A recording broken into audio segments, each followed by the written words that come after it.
Geneva. Geneva's a little town. Geneva's like there's like a main street where you can buy your lottery tickets, and there's like one movie theater, at least it was then. I don't know what it's like now. I haven't been there in a while. And so there's the lake, then there's like the sort of commercial drive, then there are some streets leading up the hill from the lake, and then there's another street where it gets richer. The farther up you get from the lake, the bigger the houses get and the more money people have. So you buy your lottery tickets down by the lake, and you go up here to go, there's a little college and everything, and big houses. And I started working on a farm. I was picking apples, and then I became the boss the next year. So that was September of '82. And when I got there, I got hooked up with this women's center in downtown Geneva. And we had a food pantry, and we tutored little kids. And it was me and Kim Blacklock and a bunch of other women, Sally Gilmore, Mona Jimenez. And we met like once a month and talked about the food pantry and the tutoring, and every so often we had a little action down at the bank or at the movie theater or something, one pornography or whatever. We had little things. And then one day somebody said they wanted to come and talk to our group about some peace camp thing. And a bunch of women came into our little women's center and said, we want to make this peace camp thing down the lake. Shad was there. I remember Shad being there. Donna Cooper might have been there. And Kim and I were like, oh my God, this is so amazing. I can't believe this is happening here. Oh my God. And all the other women were like, this is really messed up. This is going to really mess up our women's center, you know. And that was the first time I heard of the peace camp. These women walked in and said, we might want to do something down on the lake like they did over in England. And we thought, that's not going to happen. People say they're going to do stuff like that all the time and they don't do it. And then there it was. It was like this huge like steamroller that came into town. And we were just like living our little lives and working our little jobs, and all of a sudden we were like at the center of the universe. It was wild. I think people felt like this thing is just going to happen, and some people resisted. Because after all the women left, I remember we had meetings and meetings about it, like, what the heck, how's this going to affect what we do, you know? But I think there was talk then that these people are pretty radical. There's like a lot of like dykiness around. What's that going to mean for us? It's going to reflect on our little group. So the whole like dyke politic thing got itself in there right off the bat, and that was huge for everybody. I think everyone was just scared about it. I mean, you don't be so out in a community like that, and that was like 1982 or whatever. I mean, even now it would have been different, but in those days, I worked on a farm. It was like that's scary. It was scary to think about. That part of it was scary to think about, and that's of course what blew up right away. I mean, as soon as things got going, that's what blew up in the press about the peace camp. Were there any problems directly connected or right in your town, as far as did people start to look at you differently? Or? Oh, did I have problems in my life because of that? Yeah. Because of the peace camp? It was such a topic on everybody's mind. I mean, I had problems anyway. I've had problems all my life. So it's like, were my problems any different because of the peace camp? It's really hard to say. I might have been a little more out. I might have been a little more emboldened because of the peace camp. I might have felt like, more like, you know, I'm out loud and proud. I don't, you know, you're not taking me down, you know. So I think I probably was a little more. And then in like 1986, I got my hair cut. So that was like a few years down the road. I had long hair before that. And my hair was like my last sort of remaining thing. And I remember the day I got my hair cut and I walked into work and my boss said to me, Raquel cut my hair. And I walked in to work and my boss said, so what is it? Is it a man or a woman? And I said, I'm the only one that needs to ask that question for me. You need to just take care of yourself. But I've had those problems all my life. It doesn't matter peace camp or no peace camp. I think I just was more like, I think it was more on everybody's mind. Everyone was more looking to pick a fight about it. I don't really remember much after that. They came, we had some meetings, and then the peace camp, the land was purchased. I remember sitting in a meeting when they were talking about this land was available and it was going to get purchased. Then it started rolling, but it was spring, and I was like working 80 hours a week, so I hardly was around in the first summer. And I also felt like it was like a much bigger thing than I felt like I could be part of, you know. I think the first summer I really wasn't that I mean, I was down there for a few things, not for the major actions. I know that there was this feeling that if I did something, it had to be not so prominent. Like I couldn't afford to get arrested. I think the Women's Center per se never got involved. I think the Women's Center, I think they came to us and they wanted to use the office in Geneva as an office, that's right. But it never really happened because they got going so quickly with buying the land that it never really happened that there was an office in Geneva, as far as I remember. You know, I think what was so cool for me that first summer was, I mean, I was involved in other local things. There were other local peace things going on. There was the Finger Lakes Peace Alliance. And they felt a little funny. Flippa, yeah, wow, man. I think they might have felt a little funny about the peace camp. Or not funny. I mean, this is all euphoric recall. It could have been like this big, huge thing, and I don't even remember. But I do remember that there was this sort of awkwardness about, do we be part of that? How do we support them? I remember the head of Flippa telling me once that he really was a lesbian, even though he was a guy. And I was like, wow, that's, I really don't get that. But whatever. And I was sort of in between both. So I was like still part of that group, because I always had been part of that group, but I still wanted to be at the peace camp. I mean, the thing about the peace camp for me was like, I mean, I remember when I met Woody, I was like, I had never in my life really run into anyone who was I felt like was like me. You know, I never ran into women who would rather like go out and figure out how to make the water system go all the way back to the back of a 50-acre piece of land. You know, it's like I never knew women like that. In my whole life, I never knew women like that. I was like 20-something years old, and I remember meeting Woody, and she said she was a carpenter, and I almost lost my mind. I almost just like went into another dimension. It was so amazing. So I would come down and just like go right to the back of the land, and just whatever somebody was doing, I would just get on and help them do it, because it just was so cool to be out there.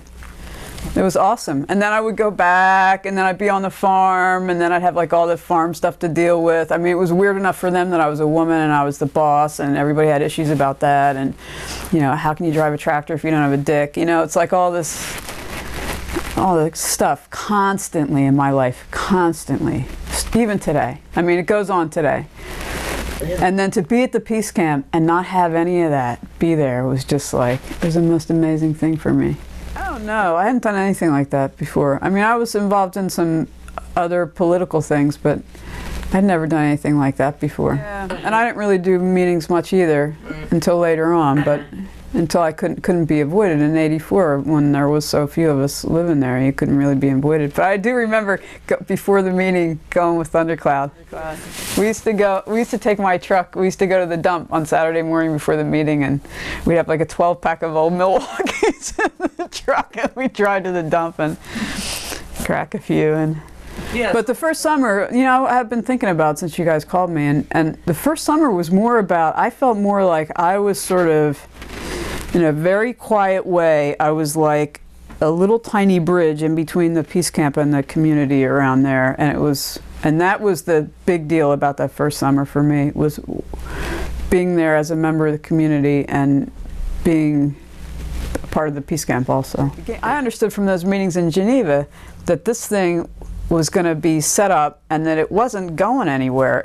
So I was stunned. Like when I heard that they were leaving, I was stunned, and I thought, this is just not, no, this is not right. And that's where I think, for me, I made my own little commitment to, I'm going to be down there.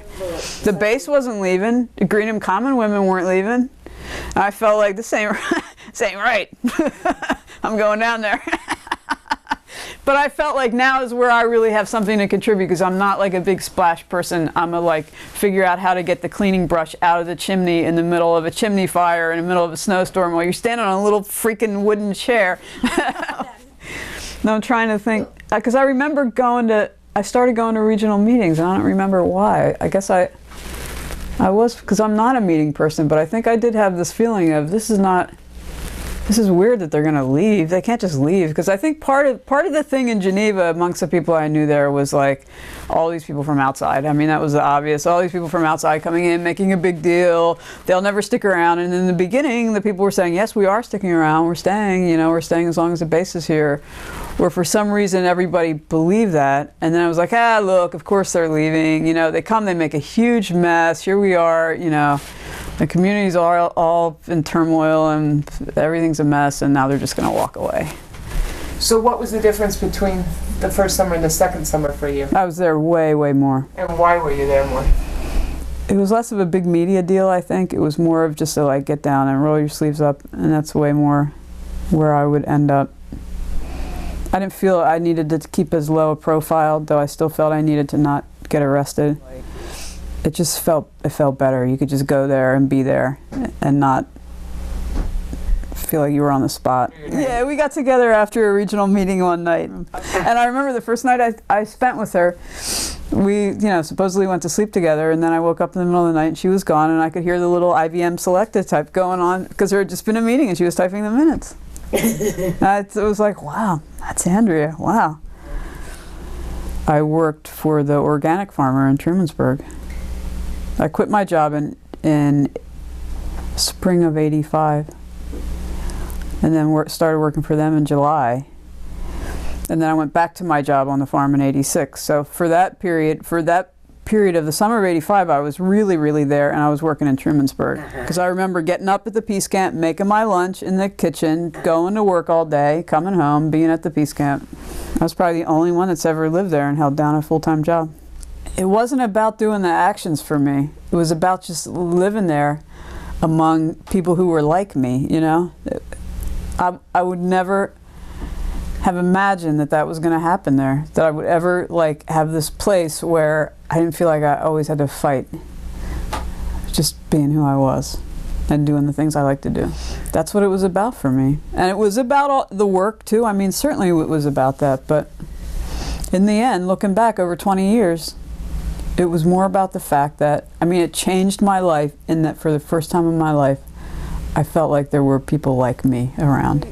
Frankly, I haven't really felt that since then. I mean, I'm sort of out in the world now knowing that there are people out there like me, but most of the time I'm not around them in a big communal way like that. It was like a little gift in my life. If I had a sort of coming of age period in my life, it was that time at the peace camp. I was attached to the animals, I was attached to the building, you know, it was like, it really felt like home, like nowhere had ever really felt like home for me before. And I like grew up. I learned about sex, I learned about, you know, I felt okay about being queer, you know, it's like, I really got to be me there. I really got to like grow up and be stupid and like sleep around and like be a jerk and be a fun jerk, and you know, it's like I never really got to do that, and I got to do that at the peace camp. It just sort of happened there. And we were young and we were like all on fire. I mean, it was just the energy. I mean, I would show up in my little truck and you would get out of the truck and the energy was just like, oh my God. I mean, you could feel it as soon as you got out of the car. Yeah. Everyone's in a place for the first time where they feel like they can be themselves. I mean, it's like that kind of thing. Like I wonder when I talk to people about it now who are like in a different generation from me, it's like they're like, oh my God, you were, or if they've heard of it, they're like, oh my God, you were there. Oh my, it's like, wow, it's like being at Woodstock, you know, to a certain crowd of people. It's like that kind of, that's really, it's still really hard to find. I mean, we think we're in like a more liberated place. It's still very, very hard to find that sort of community where you just show up. You know, if you're at the regional meeting, that was the amazing thing about the whole regional meeting thing. Like if you're there, you read those notes, everybody, I mean, torturous discussions with someone who was only there for 2 months, you know? And it's like they're the person who's like making a big fuss about something that everybody else agrees on. Right. And it matters. That's what we did matters in a huge way. What we did at all those torturous meetings affects the energy of the universe in a huge way. That we did that. That all of us who were part of those meetings are walking around with the knowledge that you can sit in a room and you can work your shit out no matter what it takes. We all know that. In the end, it's like the base closed because it closed itself. We didn't even have to do that. It closed its stupid self. But what's amazing is that today I can say I can walk the streets and be proud of who I am because I spent a couple years hanging around with a bunch of people who were just like me. And I could have never done that otherwise. If the peace camp wasn't there, I would have had to find that somewhere else. And the chances of me finding that somewhere else, being who I am, I'm not like someone who's going to go to Michigan every year. I'm just like a regular working person. I'm not going to be in any of those places. But I happened to be at the peace camp and it changed my life. I remember sitting in the pit, looking out the window and seeing the fire reflected on the snow and going, oh, I guess that means the chimney's on fire. It looks like fire on the snow. Huh. And it was the night before a regional meeting, and we went up there and we thought somebody thought you could put it out by we put the cleaner brush in it or something, or maybe we got the fire company came, put the fire out, and they rushed out there. We figured they all wanted to come out and see the peace camp anyway, and it wasn't exciting at all. It was just us. It was like me and Andrea and like 2 or 3 other, Thundercloud probably, and Lynn. And then the next day we tried to get the thing down there. Well, we had a wooden, just straight back chair tied to the chimney on the top of the very slanted roof. And you got up on the roof on a extension ladder, I think, or maybe we just had a step ladder. So okay, it's upstate New York, it's snow, it's ice.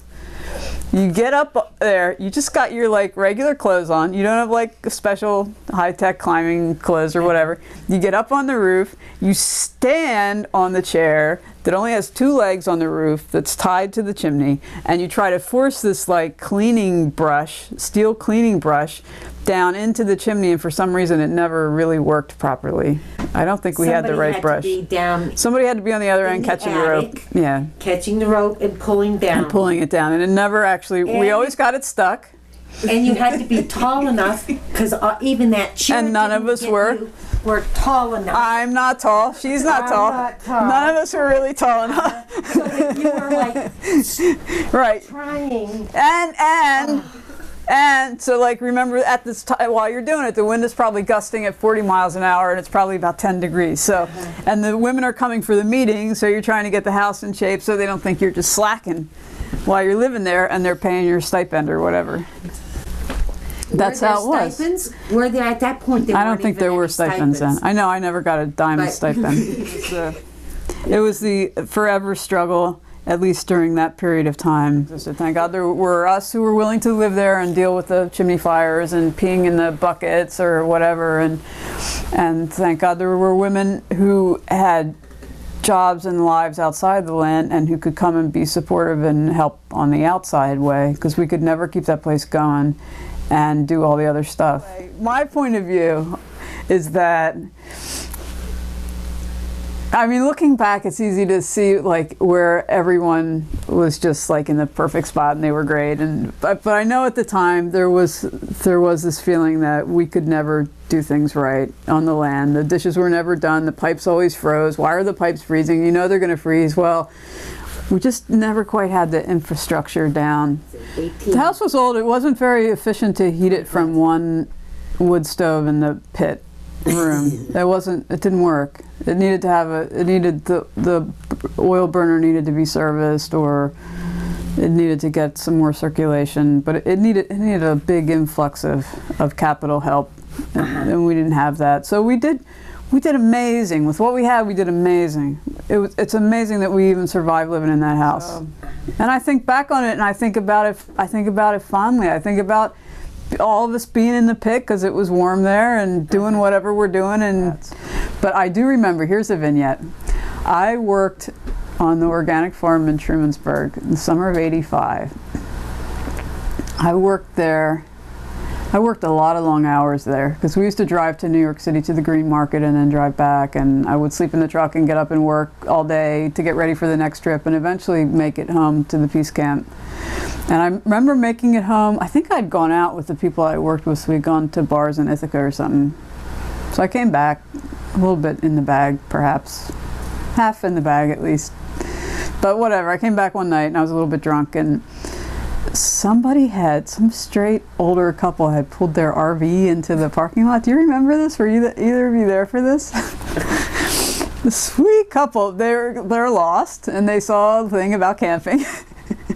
So it's like 10 o'clock at night. I'm a bit drunk, and maybe I didn't even have that many clothes on. I think somebody said I didn't quite have enough clothes on. But anyway, they're coming in, and there were, it might have been in the fall, it might have been later in the season, because there weren't a lot of women around. In the summer there would have been more women. And why do I feel like Luna was there? I'm not sure Luna could have been there then. Maybe she was just visiting. I don't remember who was there. Somebody was there. And these people came in, they wanted to know if they could camp. They couldn't camp. They needed to go somewhere else. But we had to have like a quick sort of like, well, why can't they camp? You know, here they are. We should be nice, blah, blah, blah. And then while we're talking, the rats are frolicking in the pit room when we're out in the office. And I'm like, I'm aware, like, what's that sound? And I look down, I'm like, they're like playing in the middle of the floor.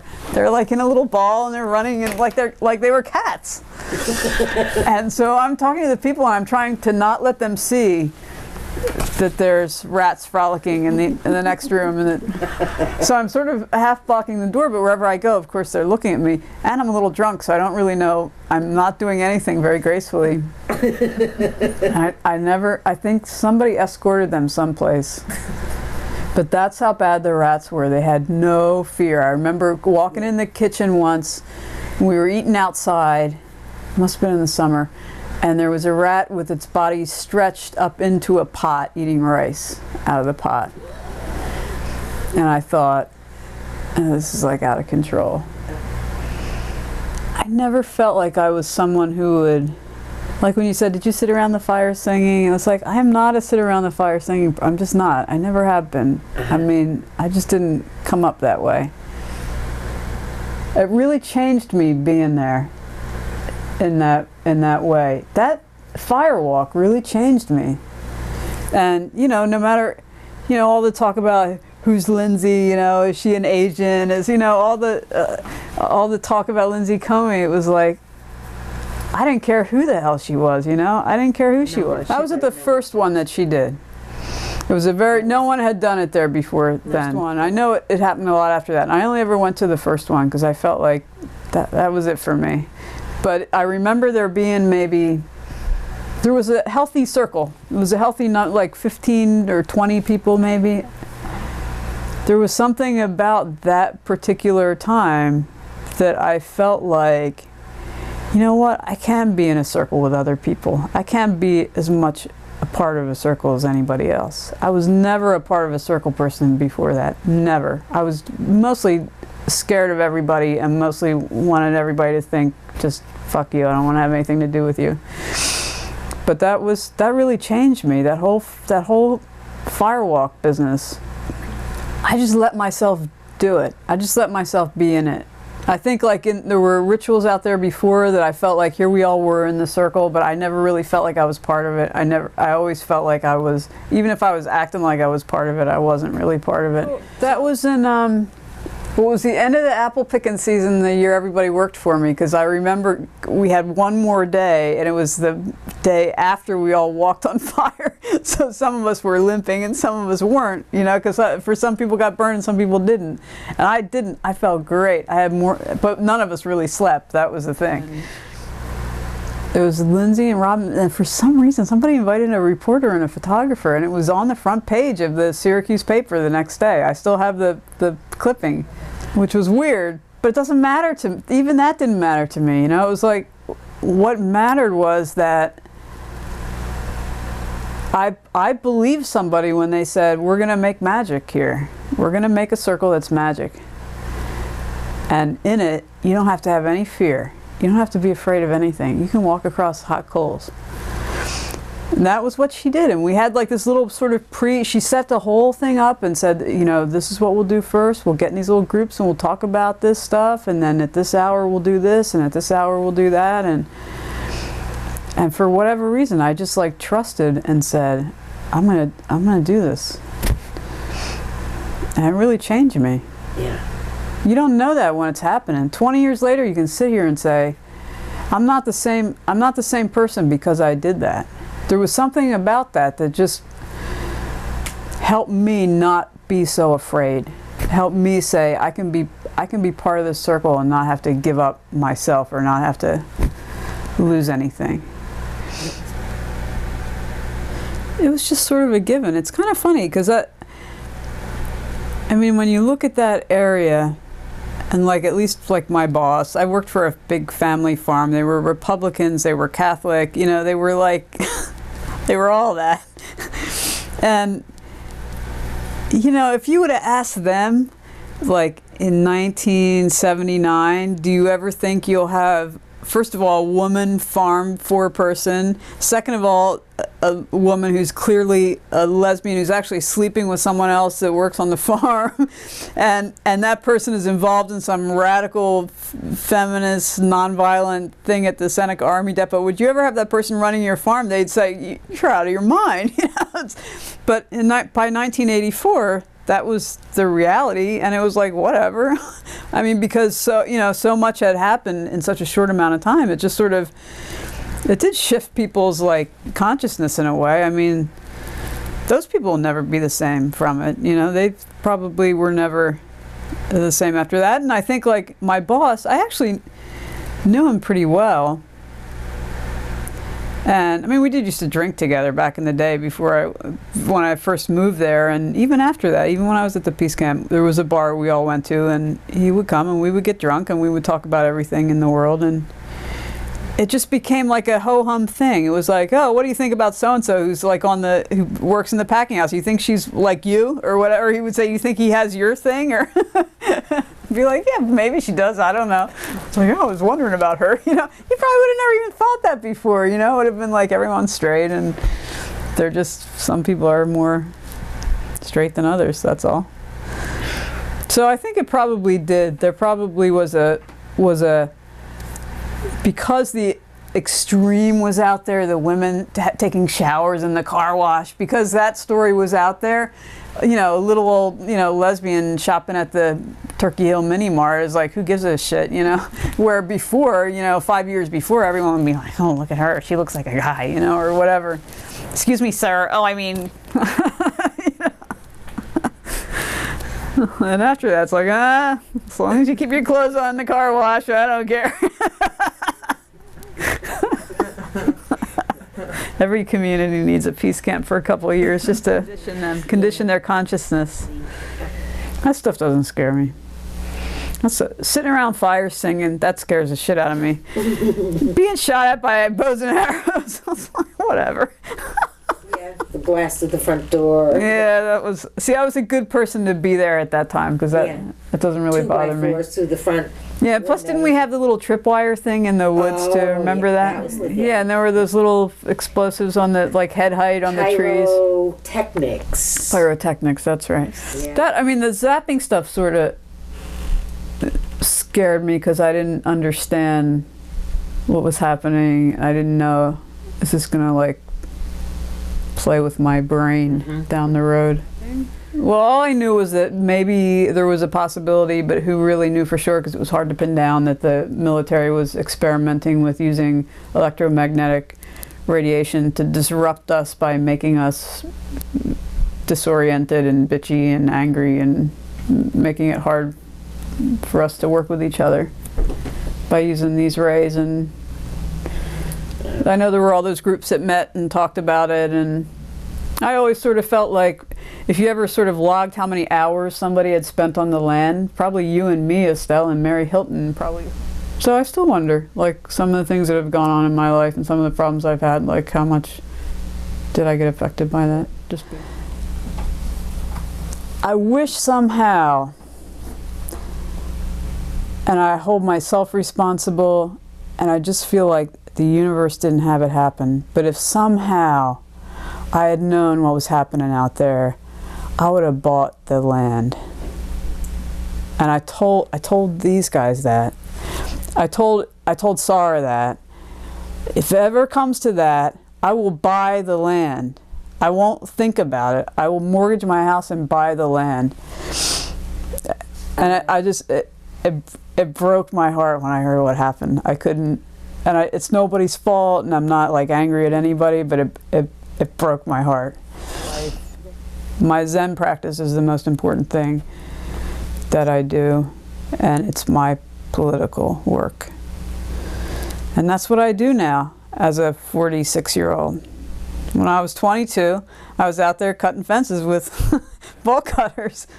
And when I'm 46, I spend a lot of time sitting. I feel I can do. I try to live as close a life, as close a non-harming life as I can, as a human being who's a gardener. You know, it's like, just wherever I can, I try to live a very simple, I ride my bike everywhere except for work. You know, work I have a truck I have to drive around, but really the truck gets parked Friday afternoon and that's it. It doesn't move again until Monday morning. And so I try to live as close to a monastery life in my house as I can. And do no harm. That in itself is a full-time project. But you know, wherever I can help out, if someone asks me to help out, I try to do it. I do a lot of service with my recovery. But it's a different life. It's a whole different life. Well, I live in this community, which is there's a lot of lesbians in this part of the Philadelphia. I mean, it's like the lesbian ghetto is like West Mount Airy and Germantown, and I live in West Mount Airy, and so I live on a block that people refer to as the Lane. The lesbian lane. It's not so much anymore because a lot of straight young couples have moved there because the houses are worth a lot more money now. But so in that way, I live in that community. I kind of work in the community. I mean, not always, but and you know, I have close friends who are, you know, in that community. I don't really have a lot of straight friends, even still. But I think it's been a whole, like Seneca was like, in the same way that it was big for the community, it was like the deconditioner for the community, it was for me too. It was like, it was like a little bit, but all at once of, it's okay to be me. And then over time, I've just like sort of slowly had to grow into, I'm okay, it doesn't matter what I get from outside. So yeah, that's how my life is now. That's what my community's like. I mean, I get sober I go to mostly meetings that are the meetings around here in Germantown, which are like all like sort of 50-ish, mostly African American men. And for some reason, I'm related to them. For some reason, they and I we are each other. That's where I feel comfortable. That's where everyone knows who I am. So I mostly hang out. I spend most of my social time with mostly black men, 50-ish straight black men. And we complain about our girlfriends. Mostly. It's weird. It's weird where you find your spot, you know? And for my sobriety, that's who I trust my sobriety with. It's a weird life. Life just is weird. Yes, it is. Yes, it is. And I'm eternally grateful to the Peace Camp. My life would not be the same if I hadn't happened to be in that place at that time. I would have never traveled to go there.